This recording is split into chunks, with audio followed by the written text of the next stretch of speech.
Today was a busy day. It started being very lazy. We did a lot of things, including speaking with a bunch of my friends who were very close. But as the way moved around, the day started getting crazier, more on the mind. I run a business. And with what's going on in the country right now, all businesses, I guess, are facing issues like people are. After all, people make businesses. At this state of mind, while at night I finally take a gash of breath, I think of a story that I read in the class 10th, which possibly left a mark on me and a lot of people like you, and which till date reminds me that being together is really important. Today I read a story for you which is called as The Tribute. It is written by Sahitya Akademi winner Benhur. Let me read the story for you. I hope you like it. As I reached my desk in the office, my eyes stopped over a letter. It contained that familiar petite handwriting of my elder brother. After a very long time, he had written to me. I shrank within for not writing letters back home all these days. In my student days, it was almost a routine affair. I used to go home to that distant village on a rickety bus, caring nothing for the strain of the journey. My home, my village, they used to pull me away from the moribund city life. Now things have changed, and I too have changed. A great deal at that. A lot of cobwebs have settled around me. I'm swept by that invisible tide of time and business. I was studying at Bhubaneswar, where I got my job. And now, for these 2 years, I've thought of home not even once. Many a time my brother has written letters complaining about my negligence in writing to him. She is writing to her. She has even reminded me of those pre-marriage days of mine. Yet, I've been able to break those strands of complacency which have coiled around me. I've kept quiet to prove that I'm busy and preoccupied. Now she does not complain. Probably she understands my position. Usually, my elder brother does not write to me. He does not need from me. He has never sought a token from me in lieu of his concern for me as an elder brother. In those days, when I was a student, the only thing he inquired about was my well-being. During my stay at home, he would catch fish for me from the pond behind our house and would ask his wife to prepare a good dish, for I loved fish. When the fish was scanty, the dish would be prepared exclusively for me. He would say to his wife, "You must make the dish as delicious as possible, using mustard paste for babuli." Even now, he is the same man with the same tone of love and compassion. Nothing has changed him. His 7 children, father, mother, cattle, fields, household responsibilities. He is the same, my elder brother. I handed the letter carefully. He had asked me to come home. Some feud had cropped up. The 2 sisters-in-law had quarrelled. Our paddy fields, the cottage, and all movables and immovables were to be divided into 3 parts amongst us. My presence was indispensable. It was my second brother who was so particular and adamant about the division. He wanted it at any cost. I finished reading the letter.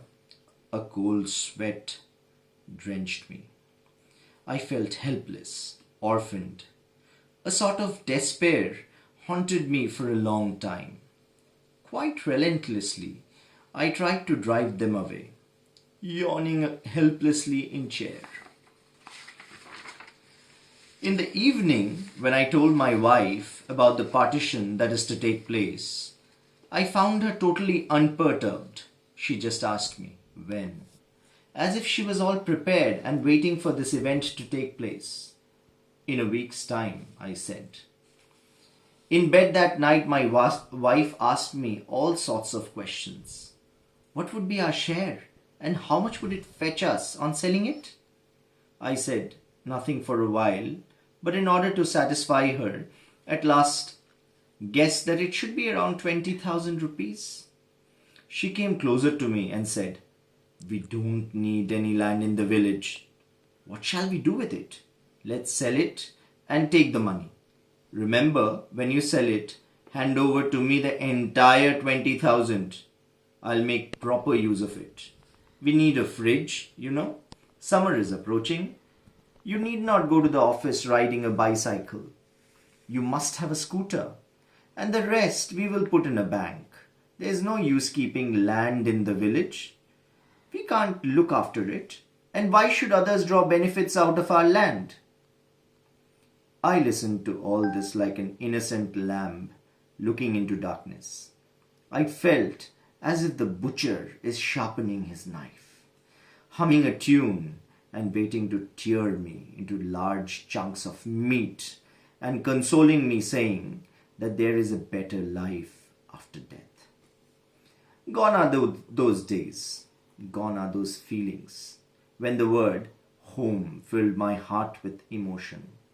And that affectionate word, brother, what feeling it had, how it used to make my heart pound with love. Recollecting all these things, I felt weak, pathetic. Where is the heart gone? Where are those days? Where is the spontaneity of feeling gone?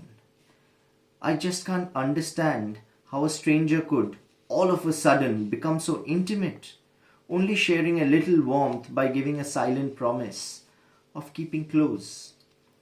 But I became my normal self in 2 days. I grew used to what had been a shock. Later on, in the marketplace, keeping pace with my wife, I inquired about the prices of different things she wanted to buy. Buying a fridge was almost certain. A second-hand scooter, a stereo set, and some gold ornaments. I prepared a list of prices. She kept reminding me about her intentions and was showing a lot of impatience. It was Saturday afternoon. I left for my village. The same bus was there, inspiring me the old familiar feeling. I rushed to occupy the seat just behind the driver, my favorite seat. In my hurry, I bruised my knee against the door. It hurt me. The briefcase fell off, and the little packet containing the prasad of Lord Lingaraj, meant for my dear brother, was scattered all over the ground. I felt as if the entire bus was screeching aloud the question, after how many years? You've not bothered in the least to retain that tender love you had in your heart for your home. Instead, you've sold it to the butcher to help yourself become a city babu. Curses be on you. I boarded the bus, collecting the briefcase and the content of the soiled packet, wearing a shameless smile for the cleaner and the conductor of the bus. It was 5 in the evening when I got down. I had written beforehand. My elder brother was there to meet at the bus stop. He appeared a little tired and worn out. Give that briefcase to me. That must be heavy.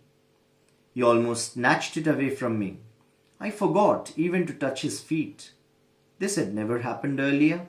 He was walking in front of me. We were walking on the village road, dusty and even the same. I remembered my childhood days. I was usually crossing the street alone to go to the teacher in the evening for tuition. It was generally late and dark when I returned from my studies.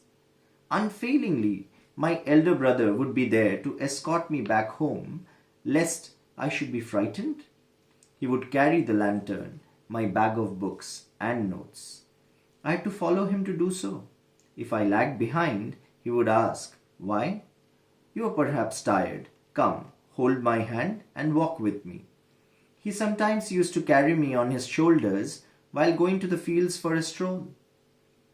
The bus stop was some distance from the village. I had fallen behind him. He stopped and asked the same old question he used to ask. I just could not speak. The past was sprouting up in me, the childhood days and the days now. Time has coagulated for me. I have changed. But my elder brother? Time could not bring upon him any change. As in those days, he was still walking in front of me, carrying my bag. I felt so small. Hesitatingly, I said, "Brother, give me that briefcase. Let me carry it for a while." "Don't you worry," he said. "It is heavy and you are tired. Let us quicken our steps. You must be feeling hungry. It is time for that evening meal." I followed him in silence. We reached home. It was already dark, the time for lighting the wicks before the scared tulsi plant. Unlike those days, none of my nephews rushed towards me howling, "Here's uncle!" My sister-in-law did not run from the kitchen to receive me. It was all quiet and calm. Only my mother came and stood near me. The second brother and his wife were nowhere to be seen.